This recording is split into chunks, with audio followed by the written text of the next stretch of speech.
Yes, hello, welcome back. It's your boy, Eduardo Jackson, CEO, creator, founder of the Cinema Draft Game, back with a special guest. We might have a party crash later on, but it is the one you know and love, the WBW, the Chocolate Cardinal. It is Kevin Garnett. Say hello to the people, Kevin Garnett. Hello, everyone out there in Cinema Draft Land. That's right. Oh, I forgot. I was so excited to have him here. I totally forgot what the hell this podcast is. This is the Cinema Draft Podcast, where daily fantasy sports meets the movies. Instead of drafting athletes from teams, you're drafting actors from movies, and how their movies perform at the North American box office will earn you points for your call sheet of actors while competing against others for fun and prizes. We'll get to the gameplay later, but first I want to introduce our drinking game, and the word of the night tonight will be lit because Oscar's so lit. We finally got some Wow. black people up in the piece. Yes, That's right. sir.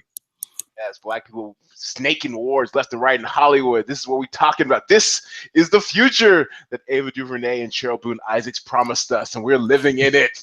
Yes. And one thing I'd like Yes. to point out is that it's not just the acting categories this time. It's you have a black Word. cinematographer or a black cinematographer, a Yes, black. Bradford Young, as mentioned on last week's podcast with the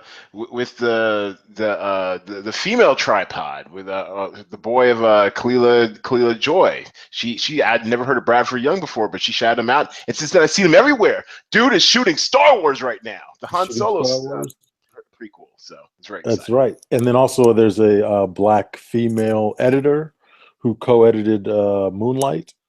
I forget her name. Preach, And then of preach it. course Barry Jenkins got the writing, directing, and screenwriting nomination. So Yes. huge, huge. Oscar's so lit. Drink, drink, glub, glove. Yeah, so we might get a party crasher later in G Nice. If so, it's don't mind him. He'll come in spewing all sorts of nonsense. But for now, we're gonna get to my favorite segment, your favorite segment. It's what I'm watching, and of course, we must start with the young pope. Oh my God. Wow. Please tell me, Kevin, you're watching this show. I tried to watch the pilot and I had to eject. Um, No, it's something so different, so mhm, crazy, and yes, so lit that it's an experience, and I get it's not for everybody. It's the pure from start to finish, written, directed, cinematography, whatever experience of Pablo Sorrentino, but Paolo Sorrentino. I've never heard of this guy, to be honest. I guess mhm. he did some really well acclaimed foreign film or some other stuff that was really well received by the cinemarati. But man, this thing is it's lusciously filmed. It's got the craziest monologues, and Jude Law as this insanely aloof, arrogant young pope. Mhm, It's just amazing, man. It's really amazing. I don't know how to describe it. Now, mhm. what made you eject on it in after during the first episode? I guess. What did you not quite get? And I'll see if we can kind of counter that with what I'm experiencing. To be honest with you, it was probably half of a baby situation because I was tired, was watching it.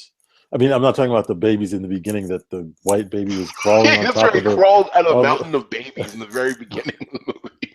which was Creepy. super creepy and weird and a whole bunch of other things. But I just wasn't connecting with it. It was just like so kind of random. Maybe because I didn't really know what to expect from it. I expected maybe more of a straightforward narrative of here's this young pope trying to change things.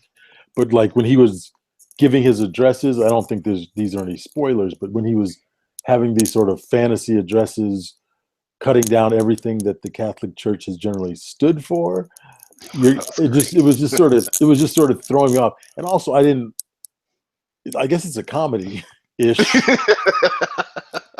I didn't so, realize so that. you're prepping for something a little more dramatic. Too many tabs open. Story of my life. Okay. Anyways, as you were saying, so let's run it back to the part about how you say Mountain of Babies. Oh, you were prepared for something a little more. As I was going to my Flavor Flav dramatical.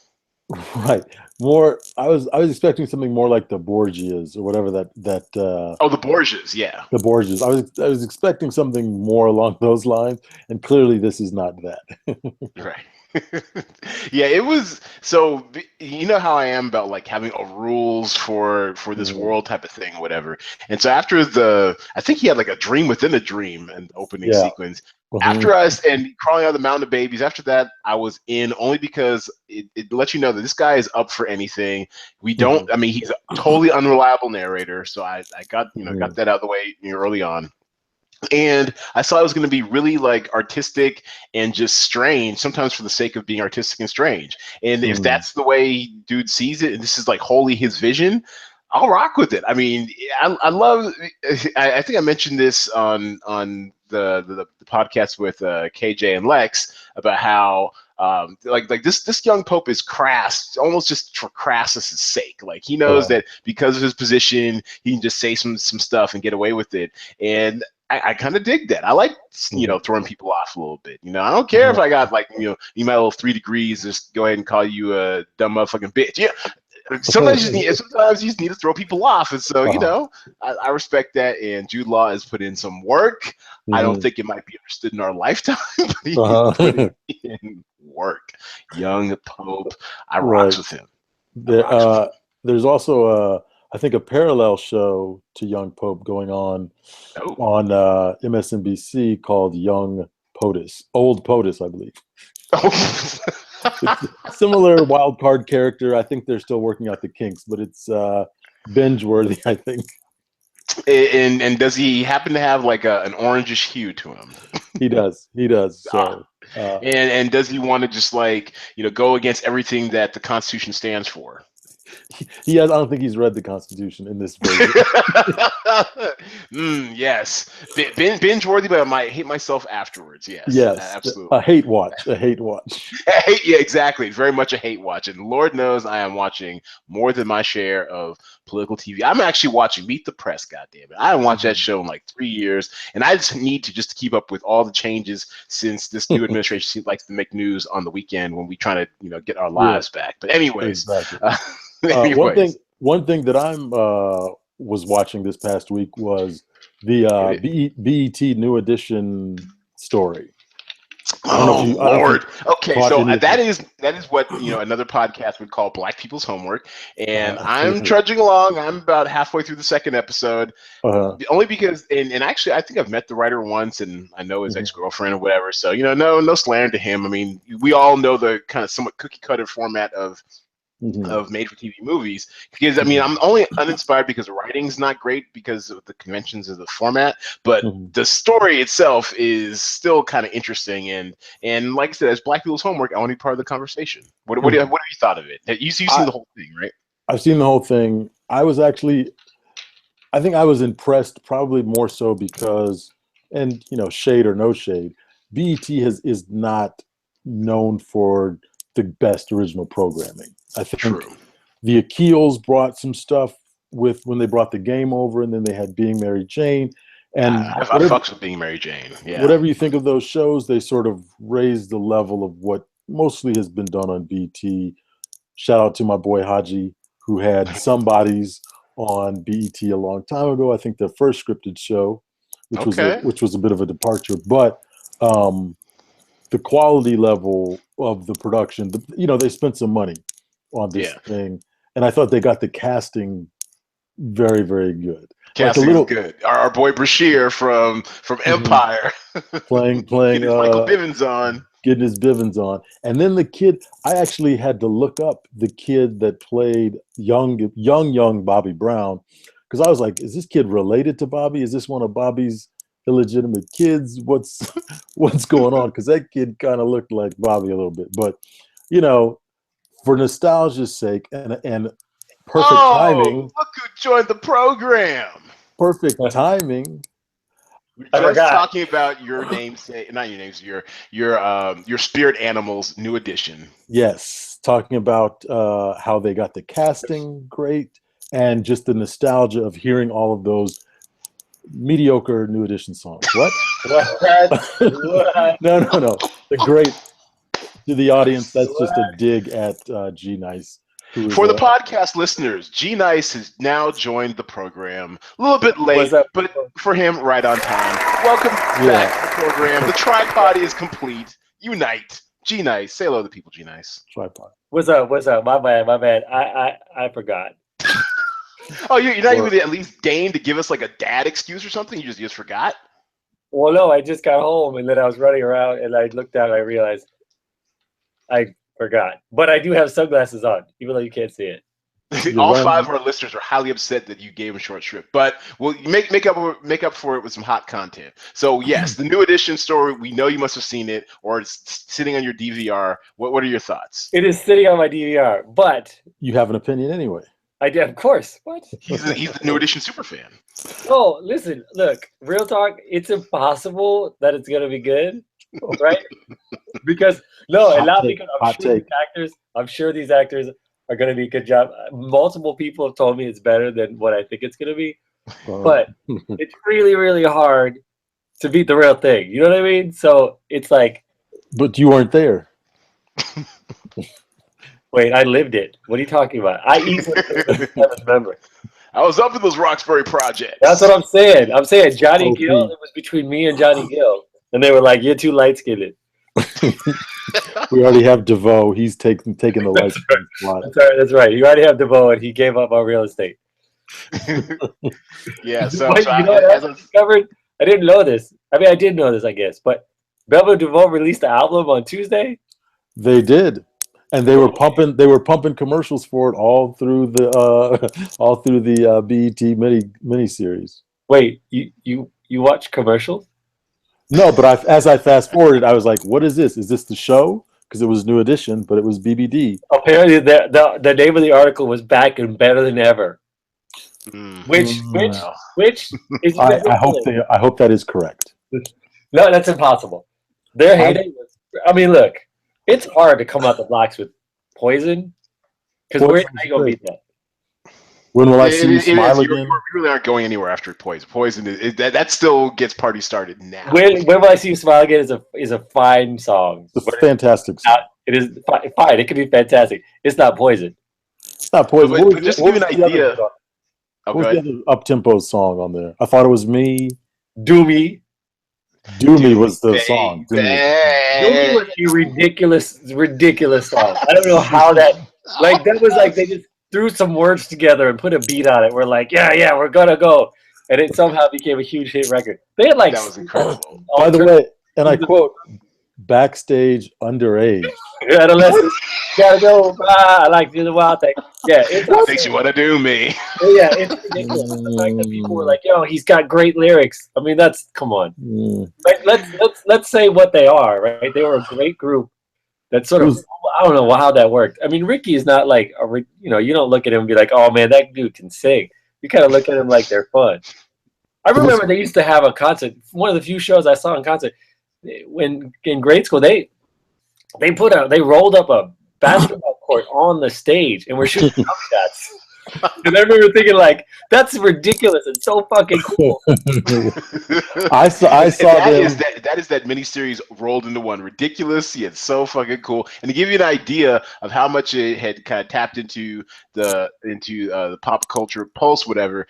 Eddie Murphy was trending on, was it the second night of the miniseries? Because people, I mean, I guess, I don't know, the rumors that persisted around Hollywood or whatever were finally exposed. I haven't even gotten that far in the miniseries, but Eddie Murphy was trending and people were just aghast. We were like, yeah, of course, you lived in LA for more than 3 years. You heard the rumors. It's what it is. Wait. Wait, why are you being vague about this? What are we saying? Because I haven't seen it. I haven't seen that part yet. I'm only like about a third of the way through the second episode. Chocolate Cardinal has seen it. He can speak on it. But we all know what the rumors are. Nothing was addressed. None of that was addressed. It was strictly all New Edition all day. No ancillary. Wait a minute, because wasn't you told me this? I understood that Bobby was behind this whole thing, and then the rest of them were sort of indifferent about it. But then someone told me that all 6 of them had the miniseries. Yeah, they all had. I believe they all had like co-producer credits or something like that. So Somebody signed off on it. So if they all had co-producer credit, there is not a section of Eddie Murphy and Johnny Gill. no. They needed those checks clearly. So wait, it is in the story? No, it's not. It's not in the story at all. None of Johnny is there to sing. Johnny Gill I don't Jr. understand. Wait. Then why was Eddie Murphy trending on I don't know. Maybe they were mad why that was he Eddie wasn't Murphy in it. trending? Because okay. People were probably saying, "Why is he not in this?" Oh, is that what that was? Because I didn't know. I mean, okay, I'm gonna have to I didn't watch see it this. myself. I just assumed that they addressed it or made huge innuendo. Why would they do that? Why they produced it? Why would they do that?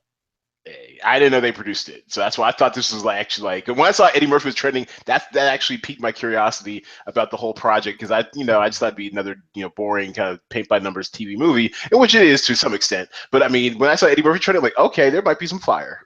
Yeah. I mean, listen. Are you skateboarding later today?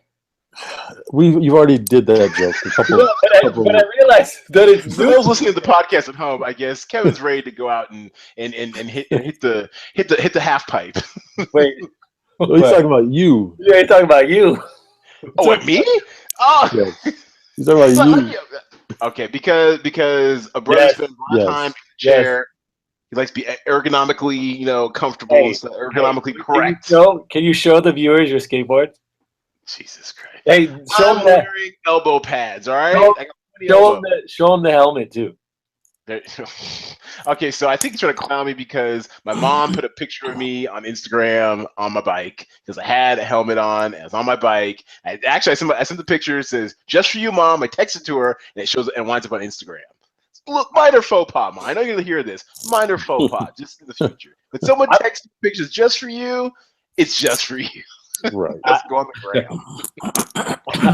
I'm just talking about your shoulder pad. But here's the thing. So I haven't seen it. I'm excited to see it though. But I am a little worried because here's the deal. You got one shot at this, right? Yes. And I've said this multiple times. I can't stand it when we make biopic stuff when the person's still like relevant and alive. It's really weird to me. You said two words there, one of which was correct, one was not. Relevant and alive are both correct. Alive is correct. Understand. So alive is correct. Look, Straight Outta Compton did it right. They waited like 40 years, right? So then it was like Ice Cube couldn't play himself, right? Although Ice Cube couldn't play himself, and it was the same thing with Ray. Like they didn't. You can't play him. You can't play with his yo-yo. You can't play his yo-yo. Yo-yo, you super hot in the 90s.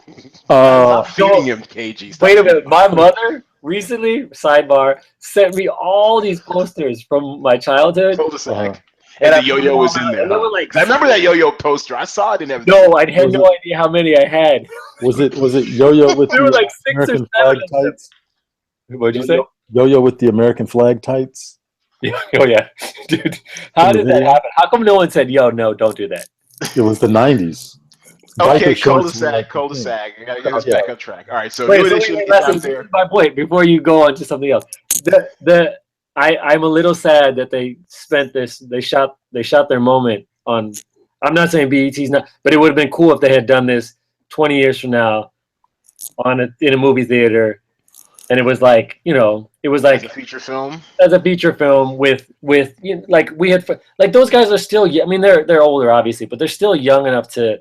I just feel like but I think when was the last INI album? Like 92 or something. It's been forever. 20 years I know, ago. but I feel like you can't. I think the rule has to be they have to be dead or they have to be like. I don't know. I disagree. So there's a whole cottage industry that BET's kind of created. BET, VH1, and I think maybe even Lifetime. I don't know. They might have had one where they've done these biopics of living entertainers who have like a compelling story to tell that maybe I mean it's not so much like enough time has passed. It's just they're not popping right now, so you can kind of that's the distance they feel like they need in order to just tell the story. Because it's not like you're gonna like stall a career that's in like high gear, or you're gonna get a bunch of pushback from the star. Like for example, Tony Braxton thing that also got debuted on like a Saturday. I think it was VH1, and it got monster ratings for that channel. And she was trending. She was relevant for a hot second, even though her Broadway or her Vegas show had ended a couple years ago, and we really hadn't heard much music out of her. But she appreciated it because she was a producer behind it. When you get buy-in from the talent on these made-for-TV movies and stuff, you can get them done. It's interesting. Of course, because they're getting paid. But the truth of it, and all due respect to Toni Braxton, because I like her, I love her. New Edition was like, look, I'm obviously a homer with New Edition, but New Edition was like a cultural thing. It was like a movement, right? I mean, you can argue. No, don't make that face. Stop that. I don't like it when people say things are a movement when they were just. Not everything is a movement. Wait a minute. You can't tell me all. Look. You can say we saw some movements over the past weekend. New Edition wasn't a movement. No. New Edition. Oh, that's not true at all. New Edition. You can argue that Jackson 5 was like a cultural icon, right? And then New Edition was sort of their next generation. New Edition spawned all of these other R&B acts, man. They honestly, Boyz II Men. You can say NSYNC. You can say New Kids on the Block. You can't do that. You can't go halfway down a genealogical tree and say that this person spawned everything when New Edition was the spawn of something else. So you can't say New Edition. I gave credit to Jackson 5. Or just doo-wop groups, the Temptations. But these guys, but you can't. No, you're dismissing. Okay, Cultural Cul-de-sac. This is the Cinema Draft podcast. Not the New Edition podcast. Wait a minute. You weren't dismissing how important they were to R&B. I know he came in and hijacked this. I'm not. I am. It comes in 20 minutes late, and I hijack it every week. This is not new. I was just late. That's all. Here's one last button sort of comment about the New Edition, the actual miniseries. It doesn't matter. It doesn't matter. The good thing about the miniseries, as opposed to Straight Outta Compton, is that with the extra hours, they're able to give everyone a little bit of story. So whereas in the Straight Outta Compton, DJ Yella and MC Ren were basically just background characters. Yeah. They were able to give each one of these people their own story. Straight Outta Compton is a much better movie. And I just feel like but it also feels like it was done more respectfully. Although I'll do respect because I hear BET does a good job. I just feel like it feels too small for how significant they were. Now I know they weren't that significant. No. Actually, I don't even disagree with that. I think, if they could have pulled off a feature film, and I'm sure they probably would have. Or I agree, a better format probably would have been a feature film per se. But like Chocolate Cardinal says over here, we might have lost some of like the more interesting subplots of their story. Yes, but you also then do the whole thing about like a sequel, like a trilogy. Kids now. A universe, the New Edition universe. No, dude, stop. I seen your playlist. I know you guys rock them. Don't try like you don't love them. They all dovetail onto Netflix in their own 4-part series. Listen, there are young kids now that walk around wearing NWA shirts, right? Yes. I see them every day. They don't know what they're talking about, but they wear it because they are familiar with the film. This is not going to get the next generation of kids to be like, yo, New Edition was really cool. They're not going to be walking around in any T-shirts. I don't know. I feel like had, like you get that the film does that. The film gives them more universal. Look, BET's in lots of people's households, but it's not. They have a lot of great songs. From what I've seen on the Facebook, people's kids are running around singing these New Edition songs now. I don't know. If anything, they fulfilled, they fulfilled your greatest dream, Greg. They've made them relevant for a whole new generation. We're moving on to the next thing I'm watching. Damn it! New Edition forever. Cultural cul-de-sac of New Edition on the Cinema Draft podcast. Next thing I'm watching is something I watched last night when I was doing some work. It's kind of half watching it, but it's a documentary. It's called Becoming Warren Buffett. And this shit is actually really fascinating, only because Greg with his protest text. Becoming Warren Buffett is interesting because this dude is so square that it's almost charming. The richest guy in the world is just like a regular dude, just like a boring dude. This is a true thing. They show him in his little Lincoln Continental, whatever. Like he doesn't even drive anything fancy. It's like Lincoln Continental. Guy's worth $86 billion with a B dollars, and I guess every day he would get a McDonald's breakfast, and then his wife, number one, would would portion out like what he could get. So he's like, if it's $2.61, I can get a bacon, egg, and cheese and some. If it's $3.17, I can splurge. I can get like, a double something. And then so he had like 3 different ones, and he reaches into his change thing, and if it's and so it's like his wife decides what he's gonna get, and then he also, it's decided by how big his breakfast is, whether the market was up or down the night before. That is fucking insane. The richest dude in the world, one of the top 3 richest dudes in the world, controls his meal size by whether the market was up or down or not. If that's not stay humble, I don't know what is. And he eats McDonald's, for crying out loud. Yeah, that's the point I was going to. Why is this fool eating McDonald's? Because he doesn't have to have like eggs Benedict or poached whatever every morning. He's like, I can just get some fast food, keep it moving. You can't eat cereal? Man, yeah. Hey, guys, idiosyncrasies. Also, he had some simple but effective rules to success. One of them was that I thought was fairly obvious, but people get out of their lane a lot. I agree. Is he stays in what he calls his circle of competence. So basically, when you got your core competencies, he just focuses on that, and stuff he doesn't know, he doesn't either hire smart people or just mess with it. And I thought also one thing that was really interesting was that he has these things. Early on, that what got his start in Berkshire Hathaway, which was basically like this investment club that he was really smart at picking out these companies that are undervalued, and then just kind of let the results of his profits compound. He's really about compounding interest.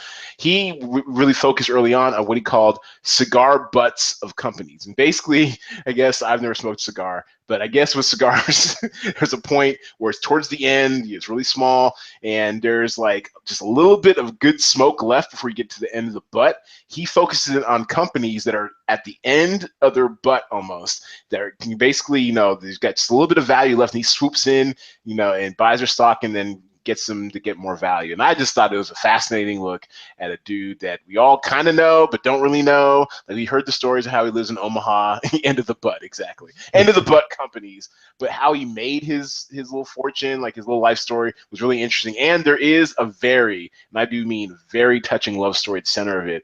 His wife of something like 50 or 60 years, who ends up, spoiler alert, she ends up dying like about 6 or 7 years ago. But like, she was like his rock, because he's just not a normal dude. He was always like a genius type guy. He graduated high school, when he was 16, graduated college in like 3 years. Because he was like, I don't need to be hanging around here not making money. So that's what I see. And if it's not on your DVR, feel free to queue it up, because it's fascinating. And it's only 90 minutes. You can knock it out, folding clothes or whatever. But I enjoyed it. What else are you guys watching? Any other things real quick that you guys are watching? Real Time with Bill Maher is back. He's got a lot of material to chop up. Now, I don't agree with everything he says. He'd be out there on some stuff. Yeah, he's to the left of where I am. But and to be honest with you, even when he says stuff that I agree with, he's kind of a pretentious asshole. He's a fucking jerk off. He's a jerk off. So even when he says stuff that even when he says stuff that I agree with, sometimes I almost don't want to agree with it because of the way that he says it. Yeah. But the show is still entertaining. And then Last Week Tonight is coming back here pretty soon, which is also another great one. He's British. Yeah, but John Oliver's going to go in. He could probably do like a 2-hour stand-up special on Trump. It's going to be epic. I can't wait for that first like major topic that he has. It's going to be epic. Yeah, it's all really funny, and then it's also super fucking sad. Yeah. Because we did it to ourselves, everyone. We did it to ourselves. What about you, G Nice? Have you watched anything since our last time? I am very excited to say this. The wifey and I we binge watched randomly Stranger Things. No spoilers. I still haven't watched it. Wait, I want my clap track. Clap track. Stranger Things. Clap for yourself. What? I could help it. No, so all right. So you liked it for real? It's like good. There is some wonderful, wonderful stuff about it. It's like this is. I want to watch it. This is spoiler alert, not spoiler alert. So this is not a spoiler alert. I won't tell you the story. For me, the story was the least the thing I like the least. You just like seeing Winona back in form, huh? No, it was actually no. She bothered me for the first 2 episodes, but then she grew on me. She was really good. No, the design, the concept, the feel, even the music. It was really, really, really good. You guys know this is not gonna. You know what it's about, correct? No, not really. And I all I know is it's set in the 80s, and I just don't want to watch a show set in the 80s. I don't want to. I'm going to watch Americans, which is great, but I don't want to watch another show in the 80s. I can't do Americans. Dude, there's some wonderful stuff about it. It's totally so. That's the thing. The feel of it is really, really fun, and the idea that like, it's. Kevin, do you know about it? I know a decent amount about it. So you know who the main characters are. Those like little kids, right? Yeah. So it's like fun. It's really fun. It's like adventurous and sort of just like, you know, it's like kids on bikes adventures in the 80s. It's really, really Wait, like Goonies? Are you saying it's Goonie like? It's very Goonies like. It's very fuck! Now I gotta watch this show. Damn it! It's like if they should have titled it homage to Spielberg. It was very like but it was like whimsical and fun. Like Karina loved it. But there's also like this sort of darker part to it. And the story to me was the least impressive part. It just looked cool. It was well done. It was smooth. The kids, you know, this is the first time in a really long time you got kid actors who are cool and do a good job, and they're not British. And it was like, why'd you say it was Goonies like? Now I gotta watch it. Damn it! It's not Goonies. Goonies is awesome, but it's very good. It's very good. We were like, it was entertaining. I was into the end. When we finished, I wasn't like, oh my god, that was the greatest thing I ever saw. But I was like, that was fun. It won Golden Globes and stuff like that. David Harbour guy, like the super tall guy in like every third movie, he won something and I guess gave like a pretty interesting speech or something. So yeah, it's winning awards. I know it's a quality production. I had no interest in it until you said it's kind of like the Goonies, and now I have to watch it. I will though continue to resist This Is Us. I will resist you, This Is Us. I will not be bullied by everyone in America watching that show. I'm going to resist you. This is Wait, why? Too many shows. Who's telling you to watch that? There's everyone loves that show. Why? There's a couple of Chocolate Cardinal people on there. Oh yeah, that's probably why. Is Sterling K. Brown? Is he a Chocolate Cardinal? Sterling K. Brown and his wife Ryan Bethay is a recurring character on there, I believe. So that dude is a legit actor. He does a good job. I don't like. He's kind of like what was the one with the OJ? He was on OJ. Yeah, Chris Darden. He was the man. He does a good job. He can deliver a line very well. He's got kind of funky roles, but he can deliver a line well. This Is Us. I've seen 2 episodes. I don't know. It's fine. Of what? This Is Us. Oh, okay. Well, it's. I mean, we've had this discussion before, I believe, where a show or a movie says, "I'm going to jerk those tears right out of your ducts," and I'm just like, no, we're gonna fight. No, well, it has to sneak up on me, like the proposal scene in Hidden Figures. That I was like, don't you cry. But the thing about This Is Us, there's nothing else like it on TV. So I appreciate the fact that they're doing something different. There's nothing like this on TV where there's 2 white kids and a black kid and they're all raised together. I'm talking about tonally. You mean the retro thing, the like modern back one? Flashback part, spoiler alert? No, I think the fact that tonally. Spoiler? Isn't that what happens in the first episode? Right. If you haven't seen the pilot, then it's a spoiler. I haven't seen the pilot. I'm not going to see the pilot. So spoil away, damn it. Why does that make people cry? What about it makes you cry? Oh, we're not. All right, if we're going to go to Cultural Cul-de-sac, it will not be about This Is Us. No, let's cultural. Are we hashtagging that cultural cul-de-sac? We might as well, man. I mean, yes, trademark it, hashtag it. Hashtag cultural cul-de-sac. So all right, well, thanks for the segment. Let's keep this moving to the main topic of this week's episode, which is we're going to be drafting again. I know you guys have missed it. It's been a while since we've done the draft game, but we are drafting again, and this time we are doing each other's top 3 Hollywood on Hollywood movies. And so what are the rules? Basically, we are picking movies and explaining why we pick these movies that involve the LA movie industry or Hollywood in any way. We will alternate picks. When someone picks a movie, that movie's out of play. It is a snake draft. We go 1, 2, 3, then 3, 2, 1. All right. Now, G Nice, you were scheduled to go first, but since you were late, you shall go last. Okay. Chocolate Cardinal, you are number one, and I'm praying you don't pick the two movies I already have in my head. Go for it. I'm trying to- Wait. First of all, Oh, boy. real quick. First of all, I lost the video. I can't find you guys. There you go. I'm back. Second of all, wait, what are the rules? Who told me this? We've done it before, Greg. It's the draft. It's basically. I get that. What's the topic? The topic is movies that are about Hollywood. Movies that are about Hollywood? Yes. We're not talking. Wait a minute. Just so we're clear, we're not talking about New Edition movies today. No, because there's only one of them. Someone again didn't read the rundown, but no, we were not talking to. Oh, what? Right. Of course I didn't. What? There's structure to this?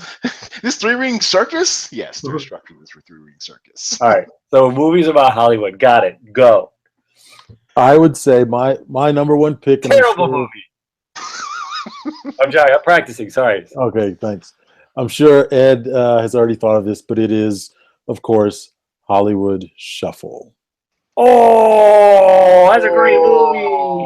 I should have gone first. And actually, I was getting there. I didn't get there. So take it away. Why Hollywood Shuffle?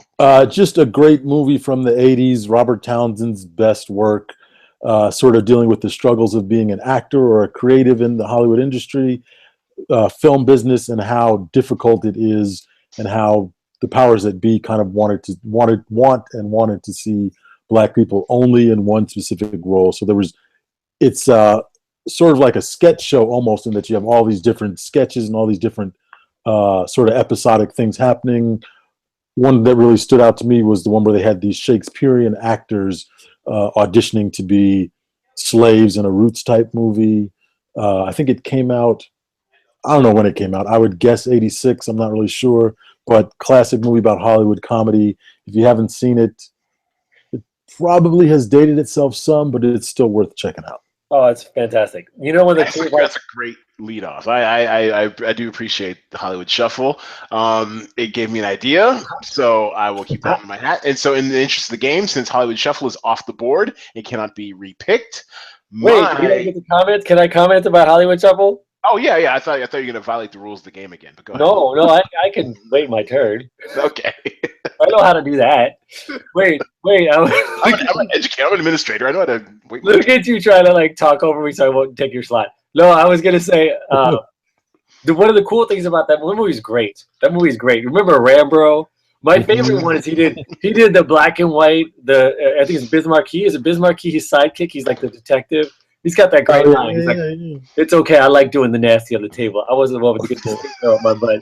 She was such a great. It was just like funny and clever and fun and just like creative. And he was out there. And the other cool part about this, and I didn't know this till much later.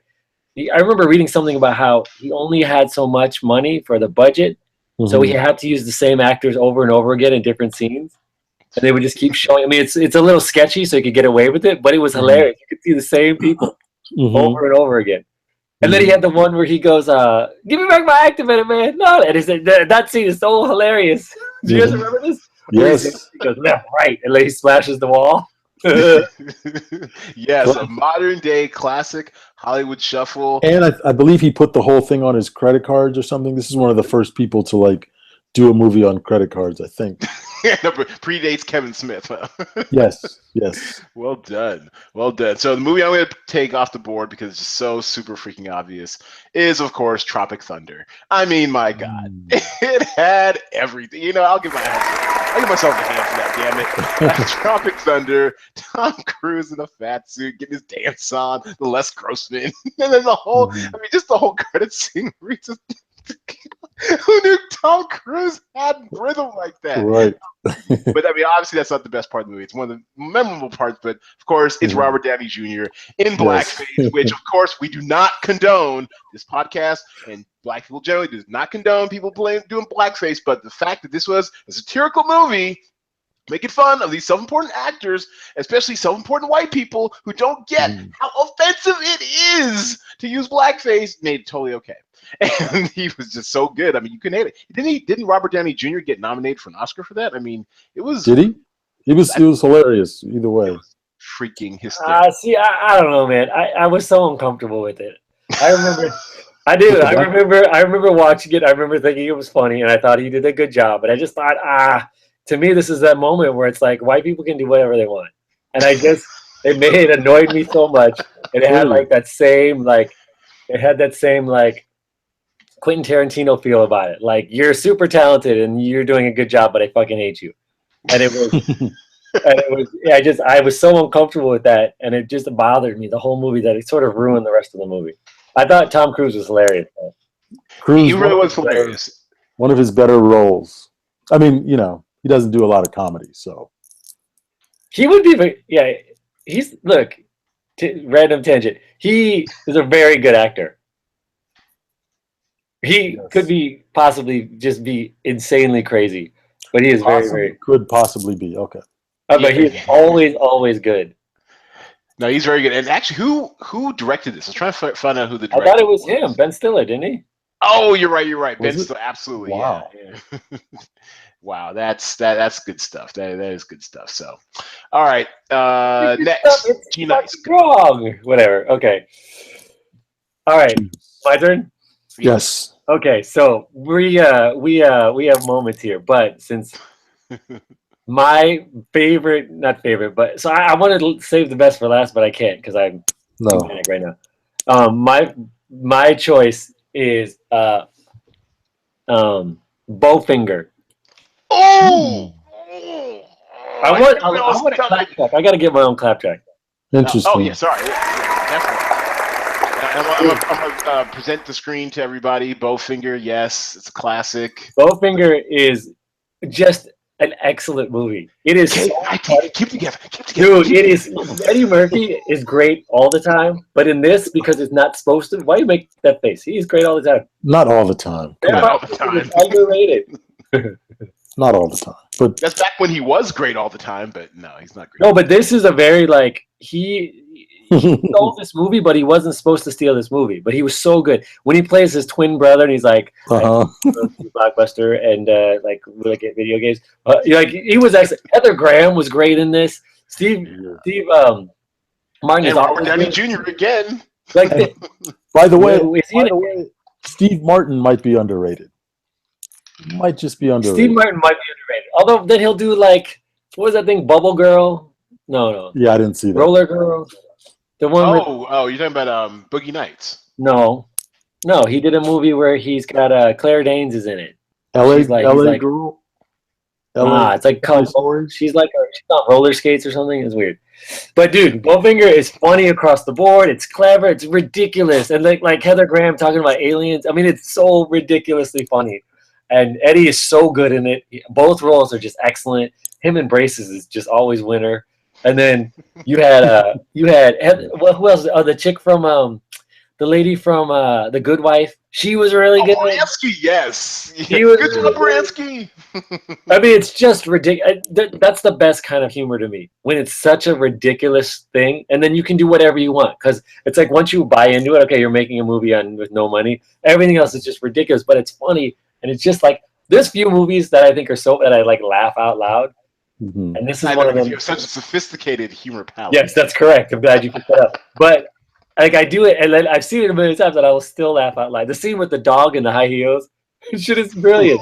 But all right, Bowfinger, there it is. And actually, I lied. We're not going to do Snake Draft. We're just going to do 1, 2, 3, 1, 2, 3, 1, 2, 3. So, Chocolate Cardinal, you're up. And yes, and that was a great pick, G Nice. We are off to a flying start. Wait, did we rate it? Did I win that round? Don't we win? There's no rounds. It's just we just pick our top three and make sure we don't overlap. That's fine. That's fine. I won. That's fine. I won that round. We can ask the viewers, who wins. Yes. I mean, of course, viewers always email me in the comment section. cinemadraft@gmail.com. Per round. Greg Nice won round one. Round two. I will not win this round. Round one. My second pick. Visiting right now. Oop, rim shot. There we go. This is the beginning of New Edition song. If it isn't love. Oh God. Your second pick. My second pick would be Adaptation. Charlie Kaufman movie. Oh. I know you guys. Greg G Nice will have hatred for this, but wow.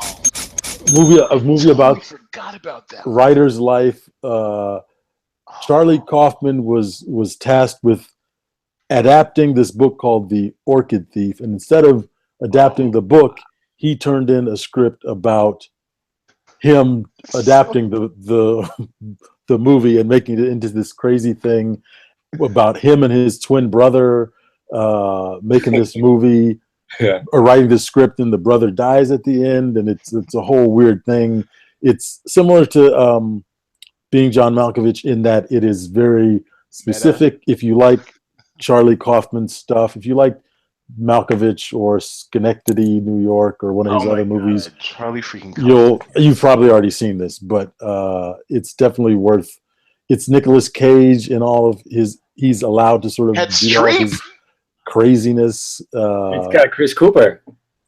Yes, I think this is one of the first times I really sort of realized who Chris Cooper was. Anyway, there's like a scene where he wrestles an alligator or something, right? Yeah, I feel like there's something where he gets his tooth knocked out or something like that. But, yeah, no, listen, can I? Okay, are you done? Yeah, jump in. I'm done. So, yes. That is a really, really, really good movie. It's like what? It's super. That's a great movie. Like you said, Nicolas Cage is in it. Here's the thing about Nicolas Cage: when he's not trying to be Superman, when he's got like a good script and he's got boundaries, he's great. He's great because then it's like he can be quirky and mumble to himself. Like when he does voiceovers, this manic fast voiceover, he's really, really good. He's good in that. He's good in like what's the one about the Weatherman? He's really good at these moments where he's like sort of frantic and mumbling to himself. And then he's I gotta get coffee. Should I get coffee? No, I'll write one more. I gotta jerk off. Oh no, I'll do one more time. Like he's so good at that thing. And then the story gets weirder and weirder. That's the thing about Charlie Kaufman stuff too, because a lot of, especially writers, like we can anticipate where it's going to go. We're haters. We're going to get to the end before they. Not with Charlie Kaufman. No, with that motherfucker, you're like, what just happened? Right. One of my favorite movies of all time, and I haven't seen it in like 5 years. I need to watch it again. Is Eternal Sunshine of the Spotless Mind. I mean, that's like the ultimate Charlie Kaufman. I don't know if Jim Carrey's ever been better. Like seriously. Yeah. That story was so complicated. It sort of went sideways. Are you pointing? I'm pointing. Great movie. Thank you. Yeah, I'm with you. By the way, it in the original, I read the script to that, and in the original script, there's a flash forward to like 20 years later, and the guy goes back to the company to get his memory erased again because he went back again. Wow. See, even what you just added is confusing. It's just it's not. I'm sorry. Was Inception too hard for you, Greg? Dude, Inception was confusing too. Inception was like, yo, this looks really, really cool. And it's well done, and there's like a big music going on in the background, so I know it's important. Don't you dare slander Inception. Whatever you do not you dare slander Inception. That's how we were introduced to the god Tom Hardy, whom Taboo I watched again tonight, and that shit just keeps getting weirder and weirder. Literally, that's in my queue as well. I gotta get to Taboo. I don't know, man. It's very atmospheric. I mean, if you didn't like the Young Pope, I mean, this is kind of like it's more of a straightforward narrative, though. It's not. It's straightforward. It's straightforward. Adaptation is very good. Thoughtful Mind is weird. It's fine. It's good, but it's not. Adaptation's better. Okay. Tomato. Okay, so my John Malkovich's best one. My second pick, and I'm struggling with this one too because in discussing all this, I've come up with so many good movies. Normally, if this were a 2-man pod, I'd say we do a top 5. There's ain't no way we'll be here till midnight, so I'm keeping it to 3. So I have to make some tough choices, some tough calls. Man, okay. Because you guys are sharp, I'm gonna take this one off the board. You might actually get to it. I'm gonna take Bamboozled. Oh, Bam freaking boozled. It is a satire. That is an excellent 3/4 of a movie in that last typical Spike Lee fashion. In Spike Lee fashion, the last half of the last act goes to shit because he never knows how to end a movie, so he just ends in violence. Okay, fine, whatever. But other money, that's all.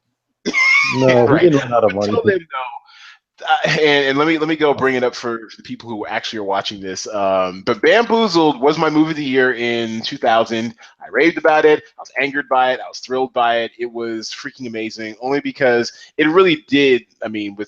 Just I don't even know how he got this thing produced. I mean, if he didn't come out of pocket with this, I'd be shocked, because it basically takes on the whole satire. Look at the poster. Look at the one Sambo sheet. eating a watermelon. Good. It's like a KMD album cover.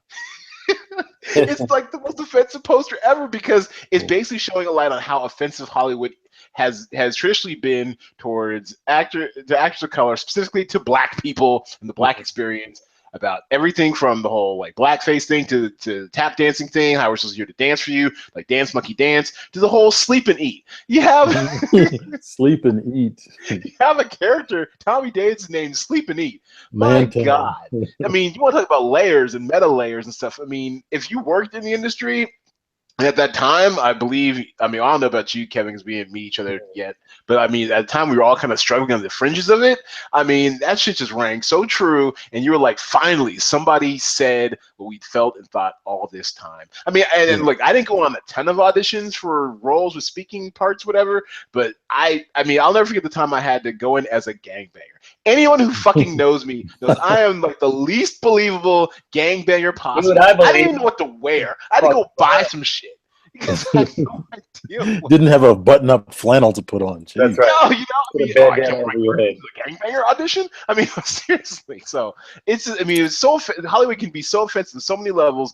Back then, but today, but especially back then, that I was really glad to see it called out. And of course, in any really black movie, you got your Michael Rappaport.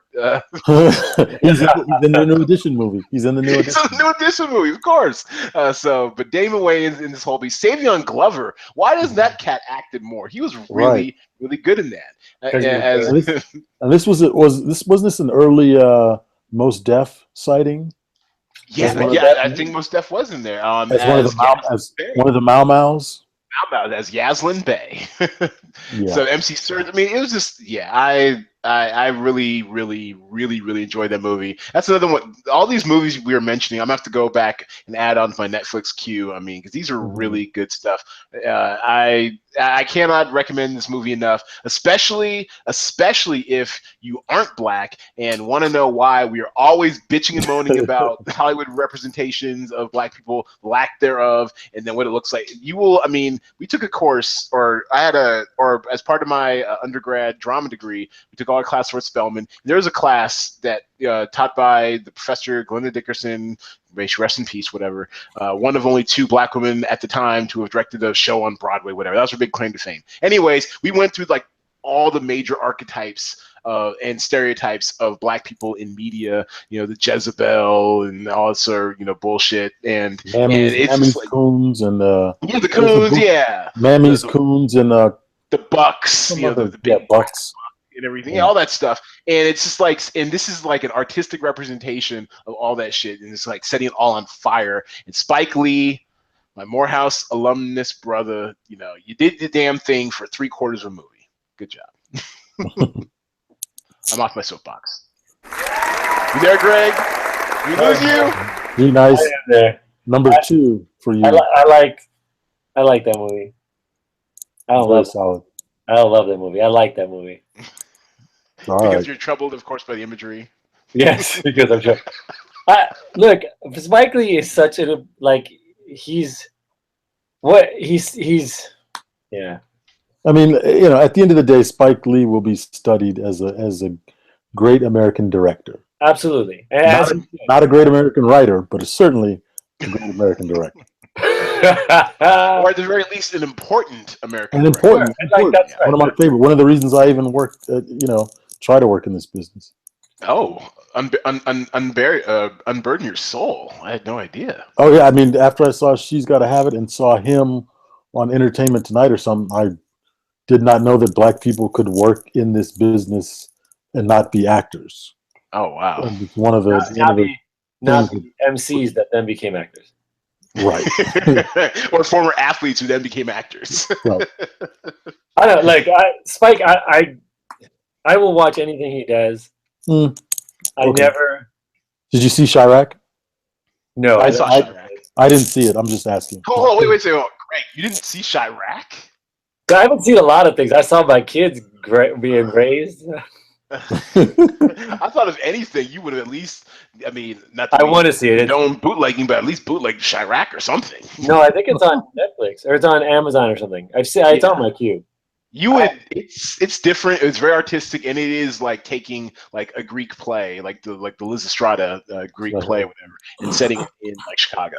We did a version of that at Spell and Drawing Department or whatever, like my freshman year, something NOMO. And we basically, the whole Lysistrata play is like how like the men are going off to war and the women are trying to keep them from going by withholding sex or something. And so it's the same type of deal, only set in modern day Chicago, and it's really good. And honestly, I know I'll get clowned. I don't care.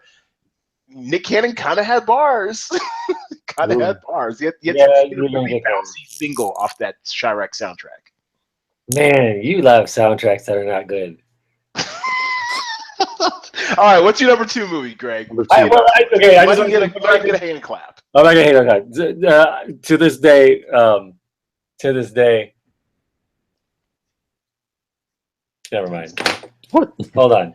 Wait a minute. I just lost you guys again. Did you get a note? To this day, he still got I keep Mariah. losing the video. Hello? To this day, Nick still got Mariah. However, briefly. Boom. Are you All right. there? So what's your number 2? What's your number 2 movie? Take it off the board for us. Is he there? Is he G-Nice has dropped. All right. Well, Greg, if you can hear us, you might want to exit then re-enter. But while we're waiting, are you guys there? Yeah, we're here. Oh, I lost you. You're back. Hey, there it is. Okay. So give us your number 2 movie, Greg. Sure, I will. I just want to say School Days is still my favorite Spike Lee movie. Okay. All right. Malcolm X. Go ahead. Yeah. Get on the bus. Spike Lee and Malcolm X. Why is Spike Lee a character in Malcolm X? That makes sense. What about Get on the Bus? I enjoy Get on the Bus. My name is Schmoove. They were. Those are do the right thing. Do the right thing. They're good movies, right? They're good movies. Do the right thing. Oh, Better Blues. There. Very good. Oh, Better Blues is cool. It's a cool movie, but it's like That's at the end of the movie, you go, "Wait, what happened?" Huh? He needs her to save his life. Clark was. I won't sell it. Yeah. Cinda Williams. Boom. Yeah. All right. Cultural That's a good soundtrack, Ed. You could have that one. Thank you. That's a great soundtrack. Cultural cul-de-sac. All right. Now. All right. My second is okay. I need to disclaimer this. When you say favorite movies, I'm saying so. I'm gonna play the game, but these are all good movies. Not my favorite one. Anyway, my second one is Get Shorty. Boom. Oh, okay. All right. Now I like Elmore Leonard quite a bit. We'll clap it up for that. Thank you. I get a clap track. I like Elmore Leonard quite a bit. So when they do his stuff, I think it's cool. I think Travolta mostly annoys me, and he's very fun in this movie. He's like smooth and cool, and I think I might be alone on this, but I find what's her name? Be hot. Shade. Who? Chocolate Cardinal already nodding in advance, like, yeah, he'll be alone. Renee Russo? Yeah, Renee Russo's kind of hot, man. Hot. Oh my God, Thomas Crown Affair. Oh yeah. She's got the dress of the nipples. Woo. But She's got a jaw. Also, strong jaw. Is that what you're doing? That's what turns Kevin Garnett on. Strong. It doesn't turn me on. I don't think she's that cute, but So I think this she movie probably doesn't think I'm cute, so it's all even. It's all good. It's very Elmore Leonard. It's clever, it's smart, it's thoughtful. There's a bunch of different characters. They go like they intertwine. It's a caper, and I think there's a bunch of Tony Soprano's in it. What's his name? The hitman. No, why can't I remember his name? Danny DeVito. Who else? The dude. The producer. The movie producer. Oh, sorry. Yeah, let me bring the movie up. Sorry. Yeah, go ahead. You guys know him. He's a huge actor. Gene Hackman. It's just nice, good performances. A lot of sort of like inside Hollywood stuff, like Hollywood, like wink, wink stuff always annoys me. But if for whatever reason, in the context of this one, it wasn't. And so I liked that movie very much. I did not like the follow-up. I did not like Be Cool with The Rock as was he a gay bodyguard or something? Yeah, that book is a good book. The movie wasn't awesome. But Get Shorty I thought was really clean and really smart. Oh, look, it had Uncle Rico, too. I totally forgot he was in that movie. Delroy Lindo's in it. John Grease from Napoleon Dynamite. Uncle Rio. Mm. I used to used to be able to throw a football quarter mile. Yeah, and what's his name is in it? Batman. What's that guy's original Batman? Adam West. Keaton, Michael Keaton. Michael Oh, Keaton. In it. Michael Keaton's Second in original. the FBI agent who also plays the FBI agent in Out of Sight. Is that sequel or is that the first one? I don't see him in the first one. He's in it. He's got a really small part. Oh, okay. All right. Well, there you have it. Get Shorty. Yeah. You might. I mean, it's not a terrible pick, but you might be on an island. It's fine. It's fine though. I might be on an island. I'm happy be to on be an on an island. island. You guys Enjoy your island. All right, Chocolate Cardinal. Your last Hollywood movie about Hollywood. My personal favorite, which you two may not have seen, a small niche movie called Tapeheads, which is a comedy starring John Cusack and Hey, I'm not going to IMDb that one. Tim Robbins and John Cusack in a comedy about wannabe music video directors who can't catch a break, end up filming a very bad video for a heavy metal band, but then they have to take other jobs filming like bar mitzvahs and stuff. They mix up the tape when they're dubbing it for MTV, and they tape a funeral over the video for the song. So it's the music from the heavy metal band, but it's the video from this funeral they shot. It goes on to MTV, and it's like a huge hit. Then they become big movie, or rather video directors. It's one of the fine acting appearances by one Don Cornelius, rest in peace. Just the fact that he's in it alone should be a reason. The fact that they have they do a commercial, music video commercial for Roscoe's Chicken and Waffles. G Nice will appreciate it, with like a dancing fried chicken and like It's rough. background dancers and stuff. Very funny, very entertaining. I saw this movie a long time ago as well. It did not have the same effect on me, but I do remember it being ridiculously silly. Yes. Somehow this movie is I'm a eluded big me. John Cusack fan, so I'm in. There you go. Somehow this movie has eluded me, and now I'm kind of salty for burning Bamboozle as early as I did because I could have waited on it. Wait, you were gonna do Tapeheads last?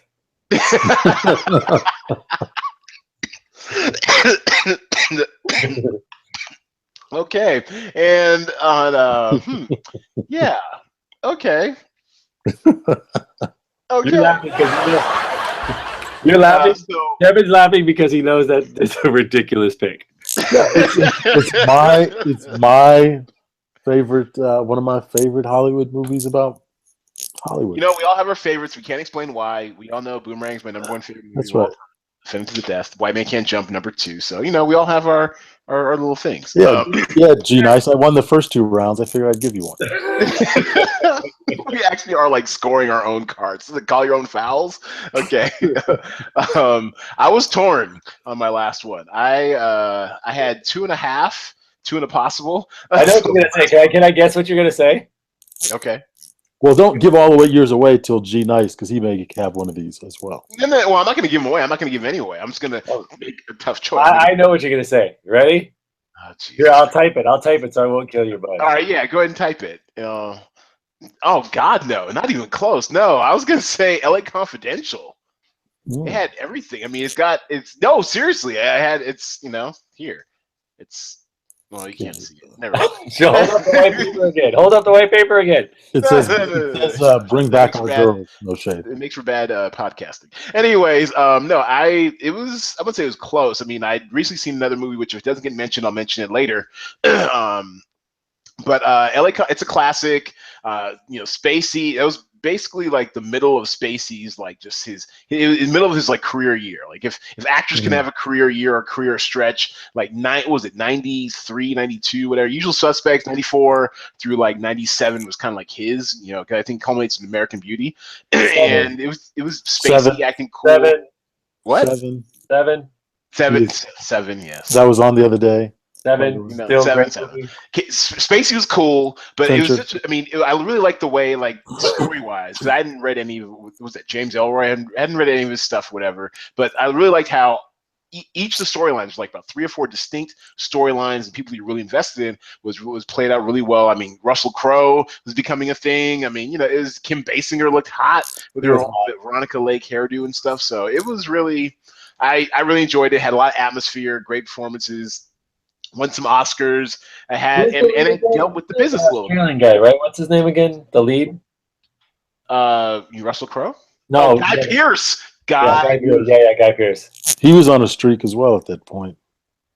He had just done Memento, right? It was somewhere around there. It was somewhere right around there. Yeah, this is 97. Yeah, this is 1997. You're right. So yeah, he was in the middle of his or beginning his streak. So yeah, this is so it's a really quality film. It's got all the classic Hollywood elements. It's from production. I mean, look at a 90 Metascore. I mean, critics hate everything, so that's really it's really high. So yeah, I really enjoyed it. Strong cast, great direction, great. I mean, the story was nice, twisty, a murder noir mystery and stuff, and it's very old Hollywood. Like you can see like the spot, like, oh, I know that spot. I used to live down the street from those gas pumps or whatever, So. Yeah, in old school Hollywood, and as I've previously mentioned on earlier episodes of this podcast, I am a sucker for historical fiction. I watch Timeless on NBC, even though it's not like a great show, it's a good show. I love historical fiction, so it got me in all my pleasure centers. LA Confidential, 1997, check it out. That is a really good soundtrack, too. Yeah, I guess so. Yes, I'm clapping for myself. All right, and for the last pick, Nice. I just want to say, I have no idea if it has a good soundtrack. I just said that, but I figured you'd like it, and you did. I just shrugged like, okay. You know what it does have, though? It's got a really good musical score. That, I believe, was it Thomas Newton-Jones, or it might have been Zimmer. It might have been early Zimmer. I'll look that up. Go ahead and say some stuff. I'll tell you. Well, I just want to comment on your movie, too. Please. I thought... Jerry Goldsmith, by the way, who actually did the soundtrack to Top Gun. Or the score for Top Gun. Top Gun, good movie. Great soundtrack. I thought Confidential was a good movie. I thought Kim Basinger was very good. I thought it looked cool. Like that was one of the there's like certain movies that can do that time and they do it well. Like Devil in Blue Dress is another one. Like they did a really good job at making me believe that time and that moment. I remember feeling like the story was unfinished. Okay. Like it was good, but it was one of those like when it was all said and done, I wasn't like, oh my god, I feel bad, or I was just like, oh, it ended. There's credits. But it looked. I lied. He did not do. Jerry Goldsmith, FYI, did not do the soundtrack to Top Gun. He's done everything else though. All the Star Treks, all the just everything. He's the Congo, River Wild, all sorts of shit. So yeah. Anyways, go ahead. Well, Top Gun is still a good movie. Yes. And I believe Burt Conti did that. But anyways, go ahead. Okay. Kevin, can you name 5 movie composers? Probably not. I know Kevin. I know Ed can. Can you? Yeah. Like my favorite. I mean, Hans Zimmer, the God. Probably not. I cannot. James Newton Howard. He's been pretty strong. Freaking Trevor Rabin did Armageddon. That's a bomb ass score if you think about it. I mean, it really does amp up emotion where it really shouldn't be having emotion for a fucking Michael Bay film. Who else do I really like? No, seriously. Hans Zimmer, James Newton Howard, Trevor Rabin. The guy who works with Fincher all the time now. It's like he's like Trent Reznor, and it's Trent Reznor. Thank you. Guy. He just like writes music that sounds dark and sounds like it's raining outside. And your point is, music sets either sets mood or a character, whatever, and then also, yes, cultural cul-de-sac for real. And then also, since you challenged my musical score, Gangsta, there's that guy. I want to say he's like Italian. He does a lot of Sergio Leone. He's a classic. I'll rock with that. Yeah, Kevin's trying to participate. Look at that. Good effort. Give her a clap track. Yeah. He would be my favorite. Good, the Bad, and the Ugly was just on the other day. The Ecstasy of the Gold, the best musical scene ever in cinematic history, in my opinion.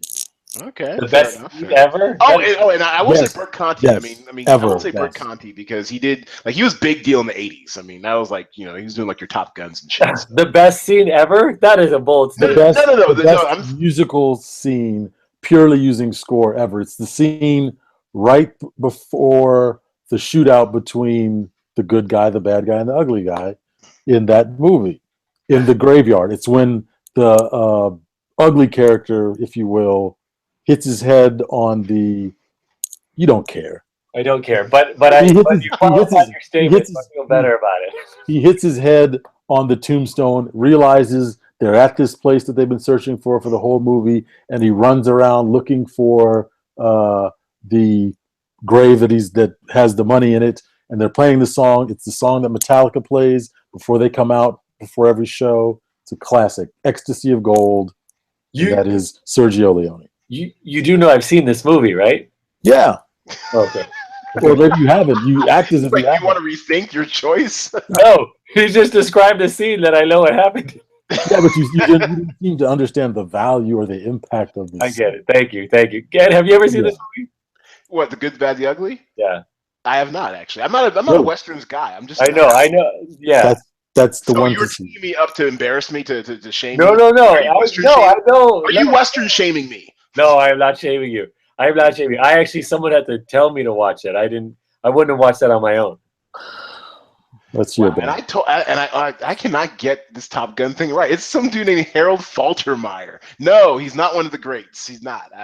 Bert Conti did some other shit. I know he did. I know I've seen Bert Conti for. Well, anyways, that's neither here nor there. Cultural cul-de-sac for real. My bad. G-Nice. The floor. All right. So I have to throw out a couple. A couple. Whoa. No. I had to make a tough choice. You got to make a tough choice. I'm making a tough choice. I'm just giving it a little attention. So it's not. What's the runner-up? Barton Fink. I just get that out the way. Okay. Oh. So my number 3 is. I wish I did that word, but is Boogie Nights. Oh. Wait. Okay. Oh. Boogie Nights is a fantastic movie. I did not enjoy it. So, I enjoyed it. It's a really good movie. Marky Mark is actually when Marky Mark talks, you do think this is a true story. When Marky Mark talks, oftentimes you go, you do not sound very intelligent. He's a big star and all that stuff, but oftentimes you're like, wait, I don't buy that this guy's putting these pieces together. But in this context, he's not a smart guy, so it's perfect. It works totally good. He gets to play that guy. He's like, hey, tell me about your mother. It makes sense in this context, right? And then you have Burt Reynolds is super cool in it. They're all coked out. Even Don Cheadle's really dope in it. Don Cheadle is dope. So what's his name? John Riley. Riley. What's the guy's name? John C. Riley. Yeah, John C. Riley. Yeah, he's good in it. Heather Graham's good in it. It's a good movie. Here's the thing. I enjoy. Actually, no, I would say it's borderline great. I enjoyed it. I owned it for a while. You're saying it's not about Hollywood, but it is. Well, it's about porn. I mean, that's not Hollywood. That's San Fernando Valley. Wait a minute. Yeah, it's about movies. They're breaking in. These guys make movies. It's fine. It's fine. I'm just messing with you. It will allow it. The judge will allow it. I'm just saying it's like when I'm thinking a traditional Hollywoodish type movie, I'm thinking studio sets, period pieces, some shit like that. He went with a period piece on random pieces on porn. Yeah, movies. My disclaimer: one of the reasons I did not enjoy this. I'm actually surprised that you didn't like this movie, so I'm curious. I don't like watching dumb people. And this, as you already stated, the characters in this movie are generally a little bit dimmer or duller, if you will. So you're trying to tell me that you didn't enjoy "Oh Brother, Where Art Thou"? Or no, I did not. Especially the fact that when you think about it, you've got 3 of the dumbest characters ever. Yeah, no, I have to for this. This is the point. You've got 3 of the dumbest characters ever on a chain gang, and they're the ones that escape. They just so happen to be the white characters who are stupid as fuck. But all these black people are obviously dumber than them. Why gotta be racial? They couldn't figure out. Why gotta be racial? I mean, ask Joel and Ethan why it's got to be racial. Don't ask me. Yeah. I've actually heard you say this before, but I think it's fair. That's all. And although I did sort of enjoy. I enjoyed the movie, but in retrospect, that first scene kind of didn't sit. Wait, which one are we talking about? Are we talking about "Oh Brother, We're Out There"? Are we talking about Boogie Nights? "Oh Brother, We're Out There." In Boogie Nights, I didn't see any racism.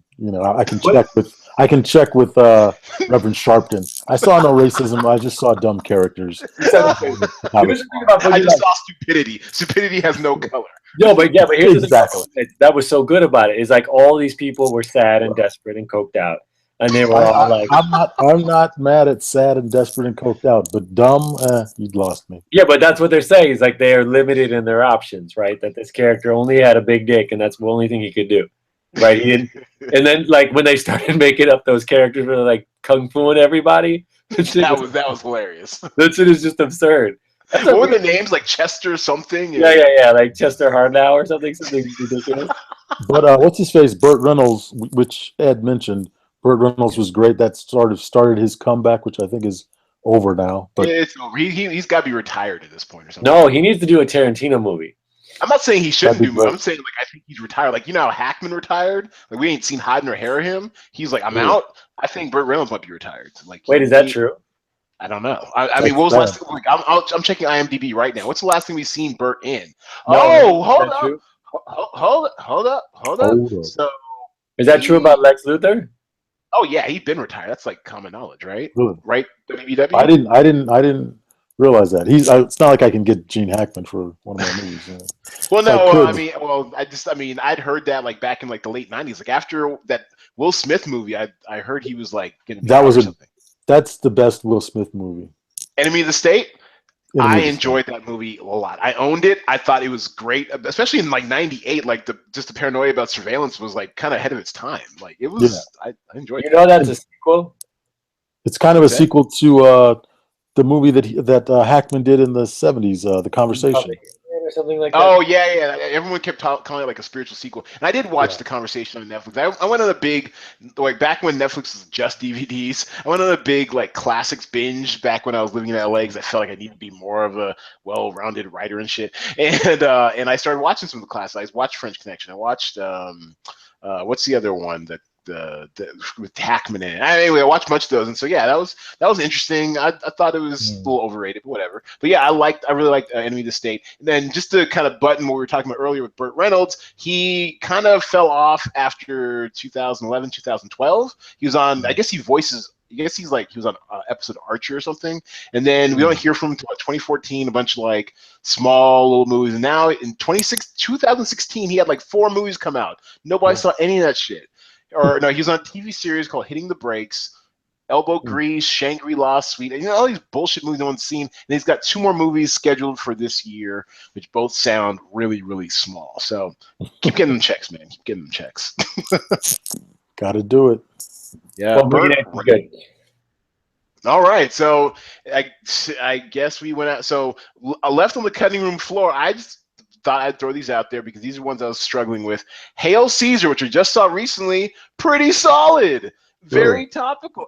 The Coen Brothers, of course. The Coen Brothers are crazy. Here's the thing. Yeah, I didn't see the movie. That's why I didn't pick that one. I imagine it's very good. It's good. It deals like blacklist, the communist blacklisting and everything, and of course no black characters. But I'm just saying it's. But there was a list. At least there was a list, so they're making progress. Right. We mentioned black, but here's the thing. So those guys, I'm torn because I think if they had never done that interview or whatever and said we didn't realize that we don't put black people in our characters, we don't put black people in our movies, I feel like it would have been better. But now that they said it out loud, I feel like I like them a lot, and now I sort of hate them, and I just feel like how are you guys as good as you are, and you're not Eddie Allen because he doesn't know black people? I mean, I don't know what. I think the Coen brothers are great. Freaking Raising Arizona is one of my top. Oh my God, Big Lebowski, Miller's Crossing, right. Fucking, they're great across the board, but you can't do that. Blood Simple had a Negro, yes. I mean, the only black character they've ever had in the movie they didn't write. No, right? Blood The one they did, they rewrote it. They rewrote the one with Marlon Wayans. No. Well. I mean, real quick. I mean, this is going to be a quick cultural cul-de-sac, though. But as an artist, what do you? I mean, what? I guess.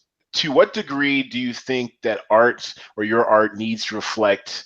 Do you think your art needs to reflect actual life? I mean, so maybe some people's vision. Like I don't think Woody Allen's even that great of a director anymore per se, but I mean, his world doesn't have black people. I totally get that. He doesn't look like a guy who has a lot of black friends or has a lot of black experience, or even a lot of experience outside of, I mean, now I guess he's done a lot of movies in Europe and shit. But I mean, before then, it was all like New York. He wrote what he knew.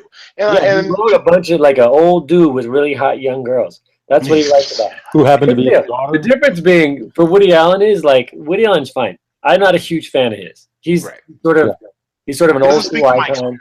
Let's put it that way. What? He doesn't speak to my experience. No, but he's also 40, 30 years ago. Like these guys now are so talented. I just feel like it's not even that it's like, well, this isn't what we know. That's fine, but I feel like you go out of your way to make sure it's not in there. Like you can't tell me you can't toss a couple lines, a couple small characters in here. But do we want? But there's the other thing. Do we want diversity hires? I would say not. Well, I'm saying they go out of their way not to. That's what I don't buy. I'm like, you guys, they acted like you were asking them something they had no idea what you're talking about. They're like, how come you have black characters in your movie? They're like, what do you mean? What that makes you upset? Like, you can't expect people who don't know about black people to put black people in. All you can ask is for more opportunities for people to tell their own stories. If I'm not in your story, that's fine. Let me tell my story. False. No, you can have both. You can have both, but I'm saying you need opportunities for people to tell. Like, I don't care if Lena Dunham doesn't know any black people. Like, I don't. That doesn't matter to me. The diversity hire with Glover for like 2 episodes. Yes, that show's not for me anyway. Right. No, that's fine. No, I get that. But again, I don't care about Lena Dunham. I care about the Coen brothers. They're so good. You make these super weird, quirky characters. You make these genre picks. You do all these things, and you go audio. And it's impossible for me to believe that you can make 15 movies and have no black characters. These are different kinds of movies. They're going to make some movie about space at some point, and you can't tell me that black people don't belong. You know what I mean? Say, like, you can make some arguments that somebody. No, you can't. You can't. Like you said, you can't. You have like the chain gang in the background. Exactly. Like you just, it's so inappropriate to me, and it's so just like lazy. And they're better than that. And I feel like that's. But maybe they're not. Maybe they're not better humans than that. Oh, God, they're from Minneapolis. I want them to be better. Like I want Trump to be better. No, we ain't gonna do that. We're not even close to the same thing. No, we ain't gonna do that. We ain't gonna do that. Nah. I watch this shit every day. We ain't gonna do that. But I love G Nice's passion. I love it. Great way to bring that cultural cul-de-sac in this whole segment to an end. Oh my goodness! Wow, that's. I wish I had more kind of thoughts on that. I just kind of feel. I mean, I agree with both of you guys. I think that but I'm more about like kind of the artists being true to their vision and not necessarily.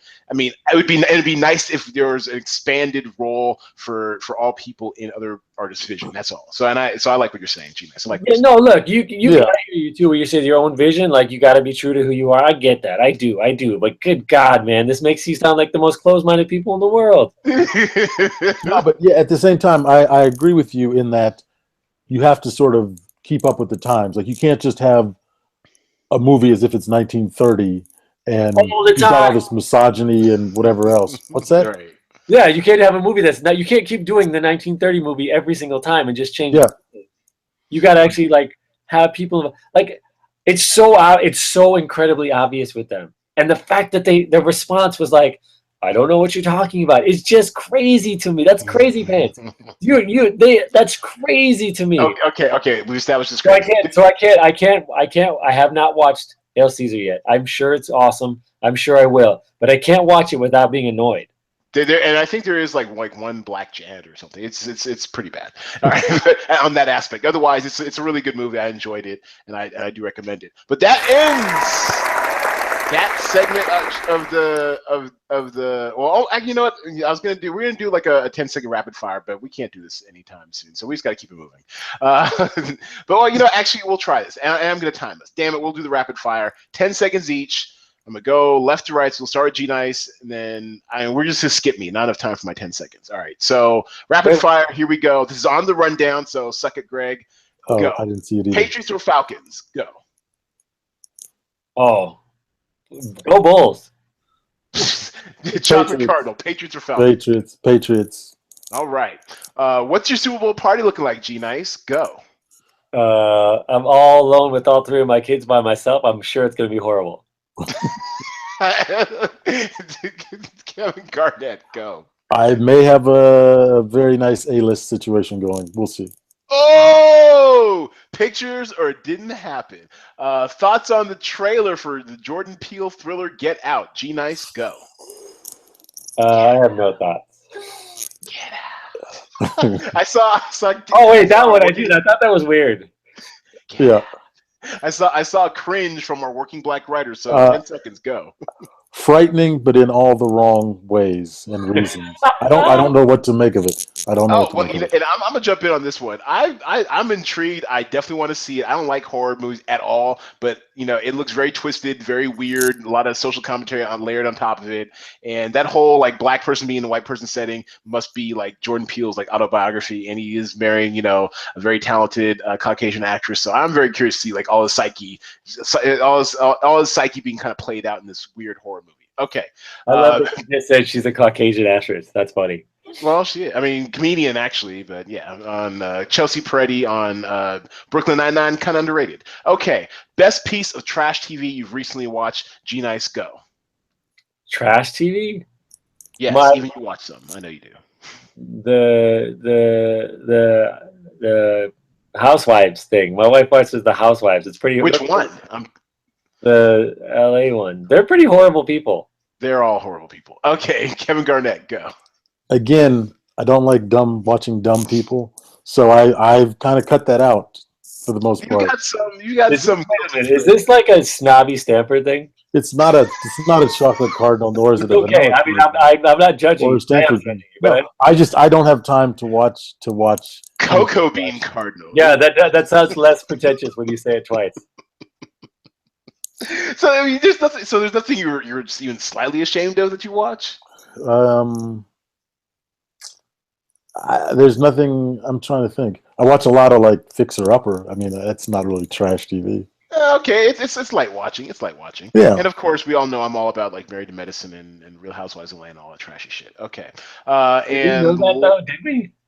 I watch it willfully on my own. Like I kind of got started when I was staying with my mom for a little bit, and that was kind of like one of our shows, and that's kind of stuck. It's like stuff I have on the background while I'm like balancing my checkbook or something. They're awful. Those people are awful. They're mean and they're rich and they're awful. Who is it again? Any of them. I mean, Real Housewives of Atlanta. I do Medicine. I do. You know what? One that I do like, which isn't as awful but still kind of terrible, is $1 Million Listing New York. I won't watch LA or San Francisco, any other ones, just New York. Somehow they got me. I love looking at because I'm very fascinated by all those really expensive homes with zero real estate in New York. How the fuck do you charge like $2 million for like a penthouse? It's like, I mean, it might be 2,000, 3,000 square feet, but it's like $2 million. And it's like no yard. It kind of blows my mind how they do that shit. So yeah. I will say this. I do go to World Star Hip Hop every day. Yo! World Star! Kevin wins the round. Rest in peace, Q. R.I.P. Q. Yes, World Star. Clap it up for that. Okay, rapid fire. Well, Craig Nice has probably no opinion of this, but I will give him props for submitting his first, maybe second call sheet and cashing. He won $2.50. Yes. Thank you. Boom. Yes. So will Jay Devlin win a fourth feature presentation in a row? Go. Wait, what'd you say? No. Jay Devlin, our 3-time returning champion. He's won the feature presentation now 3 weeks in a row. That's unprecedented. Has not happened in the history of Cinema Draft. Does he have it in him to win a fourth? You're asking me if he's going to win? No, because I'm going to dethrone him? Question mark? There you go. There you go, buddy. Good job, buddy. All right, Kevin Garnett, go. No, absolutely not. Forces are lining. Coming for that spot. Forces are lining. Contest this week? Didn't you like? No, I came in second to me, but you still got like first place money. I got second place. I know that much in one of these. Okay, yeah. So I think it was like you the best boy or like the gaffer. So something good like job that. by you. And yeah, feel free to cash out. We've got the money. It's fine. It's okay. You can click the cash out button. Okay, I'm trying to keep you guys afloat out there. So okay. I appreciate it. But all y'all who are watching or listening to the show, if you have unclaimed funds, Please go get it. I mean, it's not like I'm even earning interest on it. I probably should put it in the savings account, but I'm not. It's just sitting there in a checking account, waiting for y'all to cash out. All the funds are fully segregated from player funds from operating funds. So feel free to to cash out. We have a helpful instructional video on our YouTube channel if you need to learn how to collect your funds. Okay, and then the last one is Denzel now the front runner for the Oscar? G Nice, go. Yeah. I mean, yeah, Denzel's awesome, man. He should be. Now, follow-up question. I already know the answer. Have you seen Fences yet? No, but I told you this. I read the play. Okay, good. All right. Kevin Garnett. I read things. I'm literate. I'm learned. Okay. Now who sounds snobby? Oh, I read McAllister. Yes. I mean, after winning the SAG Award, I would definitely say yes. Amen. Yes, and as we know, actors are a large and powerful portion of the Academy. And as we get towards the Academy Awards, they tend to skew older. Golden Globes are more like the New Jacks. So yes, I agree. I think he is the front runner for the Oscar. Or as Denzel said, that young boy ain't gonna get it. Is that what he said?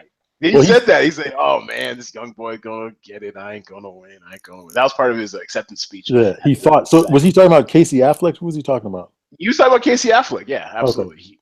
Because everyone was kind of shocked a little bit that Casey Affleck won it at the Golden Globe. So I'm assuming he's saying Casey Affleck. I don't think Gosling's in. I mean, if you had to make a 3-horse race, Gosling would be the 3rd horse, but he's a distant horse. Like they're not gonna.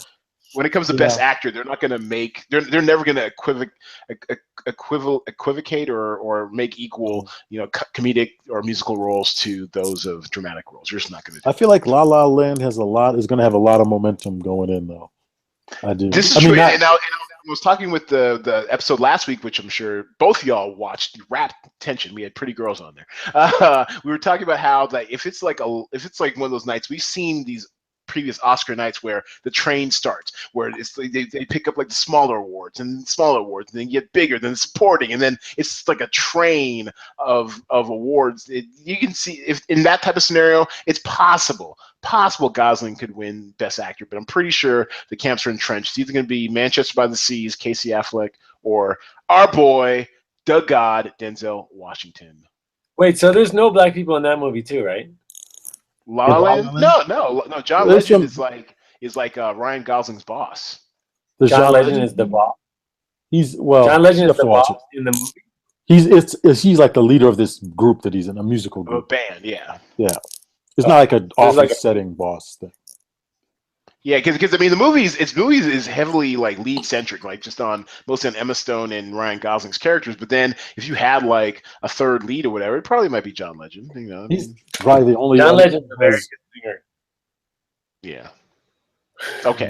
All right. So thank you. So that officially ends our topic segment, and we're going to get into the game playing of Cinema Draft. I know this is the part that Kevin Garnett always waits for each week, the shot list and all that good stuff, because he is one of our rising stars in the Cinema Draft game. By the way, a couple of weeks ago, the last time we were on, I said something about monster trucks, and you said it was not going to do well. You did. And I remember that. You did do that. Actually, and I didn't pick them, and it actually made a little bit of money there that first week.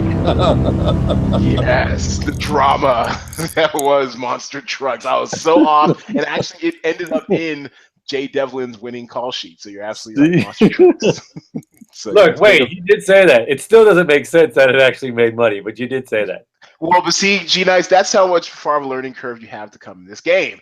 Clearly, Cornell Westside has a bead on the game theory and strategy of the Cinema Draft game. But we'll let you catch up. Keep playing, keep plugging those call sheets. We appreciate it. If you want, as a special courtesy for you, we will review your call sheets on our Friday weekend pods. But yes, keep playing the game, keep learning, keep growing. Hell, listen to the podcast. You might learn something. Okay, so what is the Cinema Draft game? It is the fantasy sports version of the movies. You draft 10 actors who are assigned a dollar value salary. You have a $100,000 budget to try to draft all 10 of your actors. It must be 10, no more, no less. There are 3 release types of movies: wide, 2,000 screens and up; Limited between 2,500 screens, and platform 500 screens and less. You must draft one actor from each of the 3 release types. We have 2 headliners per film, and headliners are worth 20% more. For example, if Suicide Squad earns 100 million in a weekend, Margot Robbie would get 1 point per million and would get 100 points, while Will Smith would get 140 points. See, 40% bonus. It is free to play. We have over $200 in prizes this week, and it is open and live for our beta test. So now we have what is called the shot list. These are some actors you will definitely want on your call sheet this week, and and so basically I am trying to buy time. Hey, are there any questions about how the game is played or run, G Nice? I won money this week. I know how to play this game. Clearly, I know how to play. Yeah, yes, clearly you know how to play. My bad. Congratulations on your cash. I'm proud of all my players who cash. But you actually, in order to withdraw, though, you must wait till you have at least $5. But no, don't. Spirited. Be spirited. Unless. Yes, it's a plot. It's a casino conspiracy. So I will draw your attention. I'm going to do the old screen share thing. There we go. To our talent pool this week. And so basically what we're looking at this week for the A list, and these are, once again, definitely actors you want on your call sheet. We're going to start off with Vincent D'Onofrio. He is a headliner in Rings. And as I was talking, I believe it might have been off air with Chocolate Cardinal here, that I'm a little bit hit or miss with the pricing on some of these movies when it comes to horror. They're kind of hard to peg. It's not even like a very crowded release weekend, so it actually could outperform its salary. Right now it's starting at $10,000 and going up to Vincent D'Onofrio and Johnny Galecki as your 2 headliners with $10,400. So this might actually be a solid value here. If there's appetite for horror that's still out there, they might gravitate towards that. Bye Bye Man is already fading from the theaters, so those horror movie fans might flock to Rings. It's also part of a franchise which I never had any interest in seeing. So if with the genre largely to itself this weekend, there is chances that the movie's going to be a hit. So at $10,400, that's solid value, about 10% of your budget. Also on the A list, I would recommend Anya Taylor-Johnson in Split. We haven't had a lot of dominant films early on in this new year, but this seems to be the dominant one. I think it has a really good shot to three-peat atop the box office this weekend. Split is a great movie. I highly enjoyed it. Is it good? You'll never see this movie, but I want to spoil it.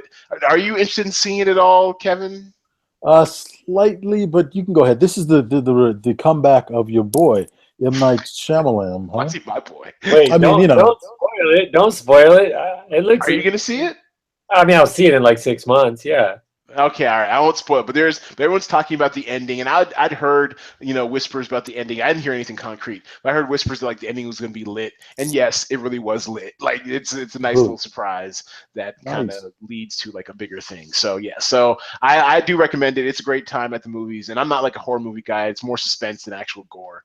But it seems like a hard movie. That seems like the concept seems hard to me. Like it seems like it's a hard acting. Like I hear it's a really good job. No. I mean, honestly, if this movie come out like 6 months later, I mean, they'd be like talking Oscar talk for McAvoy. Not that he'd win it, but he should definitely get a nomination. He won't because the movie came out in freaking January, and no one in the Academy has memories that long. They're all old. So now, would you say this is return to form for M. Night, or I would say so. If anything, I think it's even better for him because for example, I'm not saying like it's better than say Sixth Sense or anything like that. I mean those prodigies that come out hot out the box like John Singleton, whatever. It's kind of hard to surpass your earlier work, but I would say he's a more mature filmmaker. It's leaner.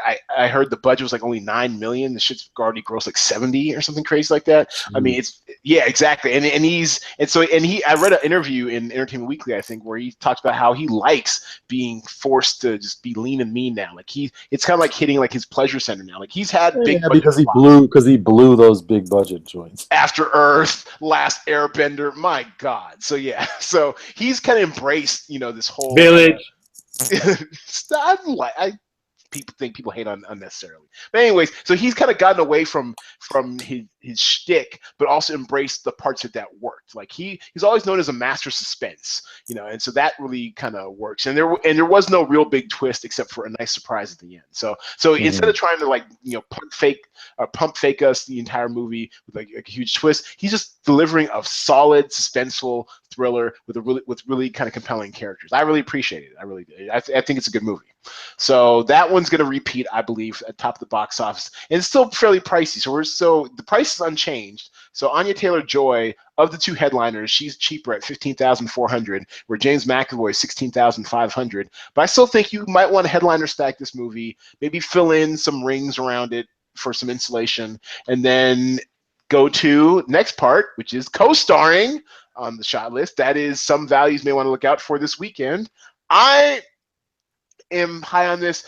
Jay Devlin, who did his victory lap, his three-peat victory lap on the podcast yesterday or earlier today. I guess yesterday, because you guys will be hearing it on Wednesday. He did a victory lap where he went and talked about how when we previewed the upcoming weekend, we talked about this little-known Indian movie, which was released actually last weekend to really big box office, I believe, for the amount of screens it was on. I think it's called Race. It's on 265 screens. It did, I want to say, about 2 or 3 million, which, as we know, 1 point per 100,000 in the platform release category. You're gonna get you're gonna get like 30 points out of a movie like that if it repeats. So if Race even has anything resembling the weekend it had last weekend. Here it is. 1.7 million. So that's like 17 points, about 24 points for a headliner. So yes, I am talking like Hubie Brown, the second person. You're gonna want to box that man out from. Hubie Brown is a gold mine. He's a national treasure. But you're going to want to get some Race. There's some really good savings at $5,200 for the second headliner, $5,400 for the top headliner. I have no idea what it's about. It's an Indian film, especially in the first 2 to 3 weeks. Generally, these smaller foreign films that have decent distribution on the platform release category for 265 screens, kind of like the one that was last week, which was the Mexican film called what was that called? It was Father Never Bothered, aka Un Padre No Tan Padre. That one did some boffo numbers for its release type. So if you're looking to save some money, you're going to want to go get some value with the Race. Also, A Dog's Purpose, second leading film in the weekend, gave Split a run for its money in its second week. But you're going to want to probably get some more of that because it's fairly still affordable, $12,100 for Dennis Quaid as the second headliner. And dog lovers apparently, they all united, even despite some minor controversy, which Jay Devlin totally made fun of, about how, I guess, a dog was mishandled on set or whatever. Yeah. So you want to look out for that. And also, I just want to give a shout out. This is not going to make the A list or anything, but I just love the fact that I Am Not Your Negro exists. I'm here for this movie because this is the James Baldwin documentary where they basically take like a bunch of his written text or whatever, and I guess maybe go through like civil rights era or whatever. So you have like an appearance from Malcolm X. You can roster Malcolm X on your freaking call sheet this week. How cool is that? You can do Malcolm X, Medgar Evers, Martin Luther King, and James Baldwin. What other game gives you that? None, I say, damn it. Only at Cinema Draft. That's cinemadraft.com.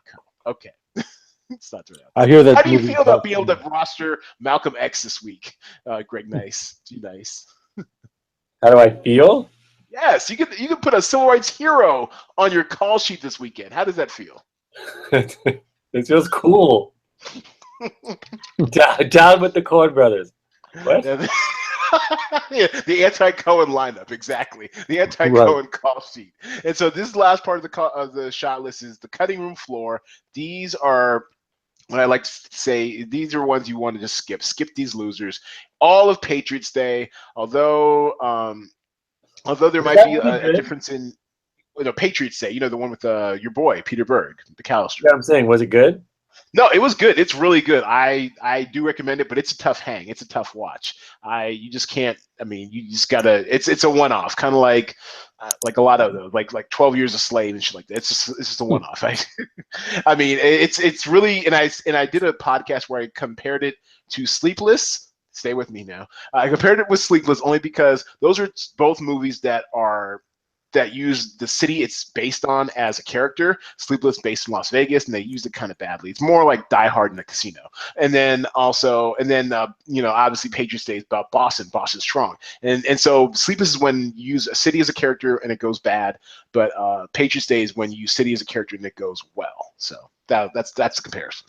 And actually, I saw those movies back to back too, so that comparison really was in my head. So, and then also Gold, which I saw, Jay Devlin saw, I think someone else that I know saw it, and it's a lot of fun. It's a bit outrageous, and you got that '80s hair, but unfortunately, nobody cares. It's a wide release. Only made $3 million last weekend. 3 points is not going to help your call sheet this week. So. There you have it. Now you guys, real quick, are there any movies that are coming out or that are out that you haven't seen that you want to see? Oh, I definitely want to see I Am Not Your Negro. I heard that's great. I heard it's good too. Yeah, I'm with that. All right, and so our over-under this week, real quick, is going to be The Space Between Us. I don't know what to do with this movie, y'all. And actually, let me get off this screen share. We've got it priced, okay, 9,900 is your top headliner, Ace of Butterfield, whatever. And it looks like a tween type movie, but since Real World is not on right now, and I'm not have access to those MTV commercials, which kind of gives me a gauge of like what the youngsters, the kids are talking about. I have no idea how this is going to perform. I don't know if it's going to be outright bomb or just be kind of like a middle of the road meh, like that Haley Steinfeld movie. So I can't call this one. So I'm just gonna put the over under at 8 million this weekend for The Space Between Us. Look for me posting the poll to our @PlaysCinemaDraft Twitter account. And yeah, we're coming to an end, gentlemen. Another macro pod. Where can we find Cinema Draft? You can find it at cinemadraft.co. That's cinemadraft.co to sign up for an invite for the free beta. Find us on Twitter, Facebook, Instagram, Medium. That's our corporate blog, Pinterest. We even have a Pinterest there. And also subscribe on iTunes and YouTube or Google Music, wherever you get your favorite podcasts. We are live with over $200 in free prizes this weekend. Tell a friend, tell a friend, and tell a friend. And I just want to, and also our feature presentation and all of our contests. We have 5 contests running each week. The Theater Counts lock at 6 p.m. on Thursday. At 6 p.m. Pacific time on Thursday, with the game starting at 10 p.m. Pacific time. $46 to first, the feature presentation. Totally free to play. Results posted sometime between 3:30 and 4 p.m. Pacific on the afternoon of Mondays. My man, my gents, give it up for the tripod, working black writer, aka Chocolate Cardinal, Kevin Garnett, G Nice, the faceless avatar, coming in hot. That's how we do. Yes. No training and late. No training, no rundown. All over it as usual. Appreciate you guys. Thanks a lot. We gotta do this again. I'll definitely book you guys ahead of time. Thanks. Any parting shots from either of you guys? We're coming for Jay Devlin this week. Same thing with high school football rules. There you go. Anything you're working on, WBW, that we should be looking out for? Nothing I can talk about. There had some interesting meetings. Who knows what'll come of them? Yes. Maybe an announcement soon. We'll see. Yeah. Hey, well, come here first. Let's break news on the Cinema Draft podcast. Yes, absolutely. We like claiming people, like Leah Joy. As soon as I saw Bradford Young, on the slate that Chris Miller, Chris Miller posted his Instagram a slate of the Han Solo movie. It's titled Red Cup, by the way. That's the working title. Nice. Okay. So Han Solo's college years? I don't know. So no, I think a reference to Solo Cups. The Solo. That's what I'm saying. So yeah, the Red Cup. That's what the college years of Han Solo. I don't know. Oh, I'm an idiot. I just got it. The Solo Cups. Duh. The Solo Cups. Solo. Red Cup. Yes. I'm an idiot. Yet I have a podcast on company. Go figure. Hey, we can fail. You can fail upwards in this country. What a country. Anyways, yeah, you sure can. This week. Appreciate you guys listening. Thanks for tuning in. Once again, a big thanks to my guests, G Nice and KG, aka WBW, aka Chocolate Cardinal. Thanks for coming by, everybody, and we will see you all in the game. Looking forward to your call sheets. Let's get it.